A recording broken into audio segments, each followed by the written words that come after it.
Senator Sampson. Thank you very much, Madam President. I, again, appreciate the sincerity of my colleague and her confidence. I'm not so confident. I fear that, and I'm going to spend a little time here, even though there's a lot more sections to talk about, but I'm going to spend a little time here because this section is very much like a lot of the other ones.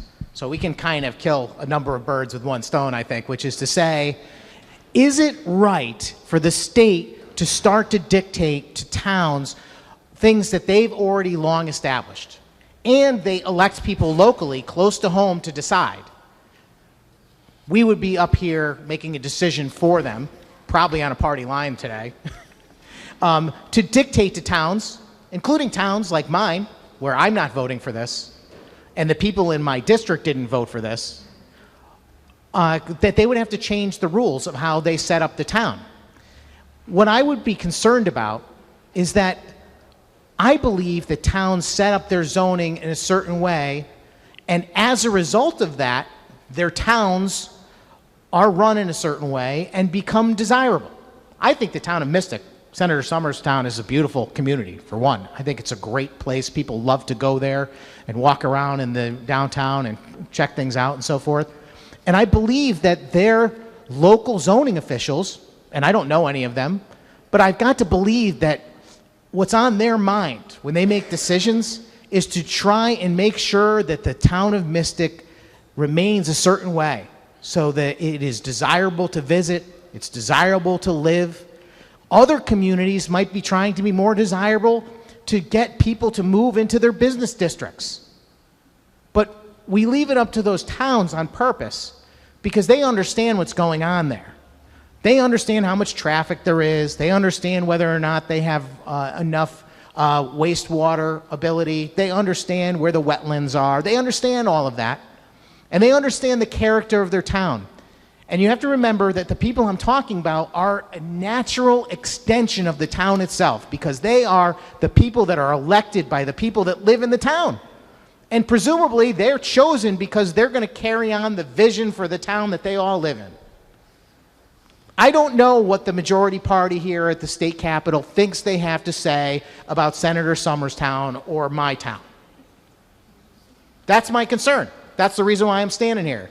I trust my people back home to make those decisions. And I'm very wary of the kind of decisions that are in here, particularly in this section, because if you start to make changes like this, maybe the town of Mystic doesn't look like it did before. Maybe the town of Wolcott doesn't look like it did before. Maybe it's not the same town anymore. Maybe it's not as desirable and people don't want to go there. And I can see how the good chairman might say that might drive down prices. Because it might. You end up damaging these towns by making them less desirable. Oh yeah, that'll drive down prices. I hope that's not the goal, but I think that's actually part of the potential result of this bill.